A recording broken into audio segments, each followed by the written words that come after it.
What's going on, guys? Welcome to EAK TV. I'm here today with Dr. Larry Sanger, the CIO of Everipedia. Welcome, Larry. CIO. Yes. Hi.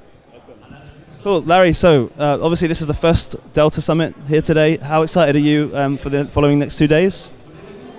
Yeah, well, it's going to be fun. I'm here today and tomorrow, and I'm looking forward to enjoying myself. Cool. Certainly. So, why do you feel that blockchain can disrupt the model of Wikipedia?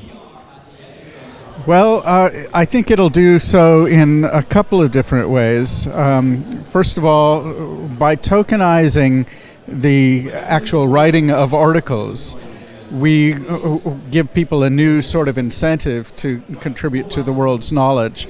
And then moving forward, by decentralizing how knowledge is collected, will essentially create a more trustworthy network so that people will be more motivated to contribute their knowledge. They won't be beholden to any one community.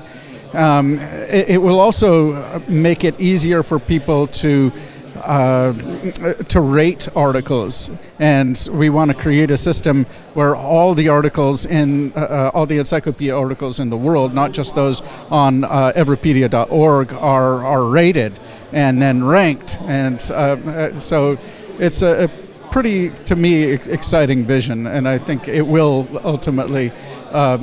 It won't entirely disrupt Wikipedia. What it will do is it will create a framework in which Wikipedia is just one of the players, which is how it always should have been. So obviously right now, unfortunately, we live in an era of fake news, and that's obviously not good for any of us. So how do you see Everipedia's role in preventing the spread of misinformation?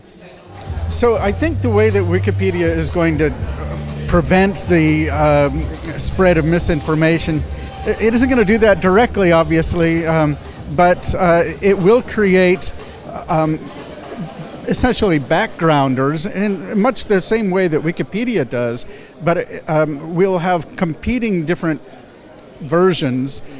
You can imagine different articles about recent Supreme Court nominees, and there would be a framework in which the best articles could rise to the top according to Democrats, according to Republicans, and so forth. And then you could have you'd have an easier way of seeing the best representation of what is known on such politically charged topics.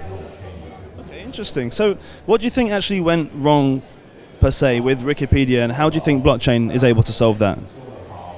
Well, the root problem for me is that Wikipedia is just one community, and it has become kind of insular and weird, and it pushes away a lot of people. But I think this would happen with almost any online knowledge production community.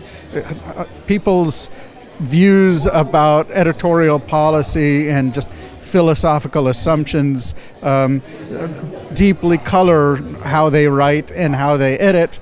And so ultimately what we need is something that is much broader, a protocol, and what a better way to have a broader protocol than to use a blockchain and create a blockchain encyclopedia. At least that's our idea.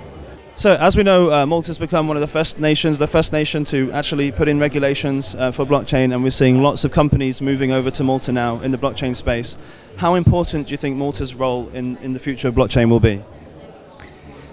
I actually don't know that much about it. I can tell you that there's a lot of offshore havens for blockchain companies, and certainly I've heard that Malta is doing quite well, and so I think that in the next 5 or 10 years, certainly the regulatory scheme is going to become a lot better worked out.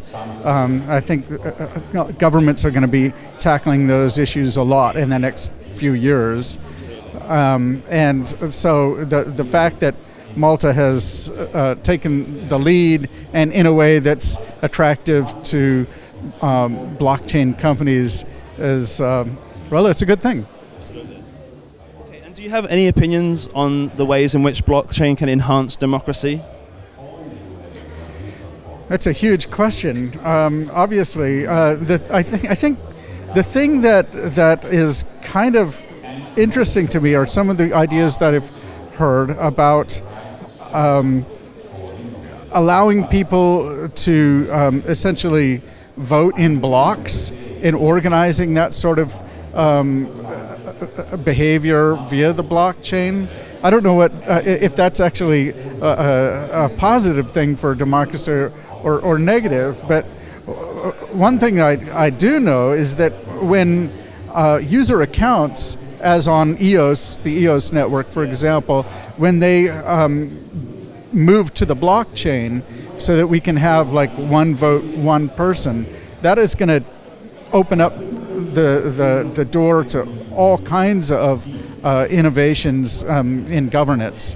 It will be easier to actually have something closer to direct democracy where appropriate. Not that I'm necessarily a huge fan of direct democracy necessarily. That's just a deep philosophical question. So, yeah. Okay, finally, do you have any news on Everipedia? Do you have any latest news that you'd like to share with us? What's going on with the project you'd like to share with the community? Sure. So your listeners, watchers may or may not know that we have started our own blockchain on the EOS network. We did an airdrop in July, so that if you held EOS, then you would get a proportionate amount of IQ, which is our token. And we have been testing for the last few months the use of IQ and the EOS network as a platform for editing a wiki. It's the first time that anyone has tried to do it, as far as I know. So that's exciting. The fact that now the only way that you can edit Everipedia is via a blockchain mechanism. It's pretty cool. And so if you want to check that out, go to iqnetwork.io. If you just want to see the articles, that they won't necessarily be the latest, greatest versions of the articles, but you just want to see the articles, then go to everipedia.org. But again, the bleeding edge blockchain network would be iqnetwork.io.